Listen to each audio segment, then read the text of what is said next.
वालेकुम अस्सलाम वरहमतुल्लाहि वबरकातुहू। सवाल, कुरान करीम कितने साल में नाजिल हुआ? जवाब, कुरान करीम 23 साल में नाजिल हुआ। सवाल, कुरान करीम में कितने पारे हैं? जवाब, कुरान करीम में 30 पारे हैं। सवाल, कुरान करीम में कितनी सूरतें हैं? जवाब, कुरान करीम में 114 सूरतें हैं। सवाल, जन्नत के दारोगा का नाम क्या है? जवाब, जन्नत के दरोगा का नाम रिजवान है।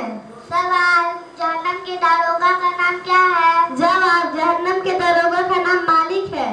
सवाल, अबुल बशर किस नबी को कहा जाता है? जवाब, हजरत आदम अलैहिस्सलाम को अबुल बशर कहा जाता है। सवाल, हजरत नूह अलैहिस्सलाम ने अपनी कौम को कितने साल तक दीन की दावत दी? जवाब, हजरत नूह अलैहिस्सलाम ने अपने कौम को 950 साल तक दीन की दावत दी।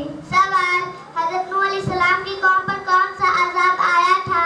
जवाब, हजरत नूह अलैहिस्सलाम की कौम पर पानी का अजाब आया था। सवाल, हजरत नूह अलैहिस्सलाम ने अजाब से बचने के लिए क्या किया था? जवाब, हजरत नूह अलैहिस्सलाम ने अजाब से बचने के लिए कश्ती बनाई थी। सवाल, हजरत नूह अलैहिस्सलाम की कश्ती किस पहाड़ पर ठहरी? जवाब, हजरत नूह अलैहिस्सलाम की कश्ती जूती पहाड़ पर ठहरी। सवाल, हजरत मूसा अलैहिस्सलाम कौन थे? जवाब, हजरत मूसा अलैहिस्सलाम अल्लाह के नबी थे। सवाल, हजरत मूसा अलैहिस्सलाम की परवरिश कहाँ हुई थी? जवाब, हजरत मूसा अलैहिस्सलाम की परवरिश फिरौन के महल में हुई थी। अस्सलाम वालेकुम।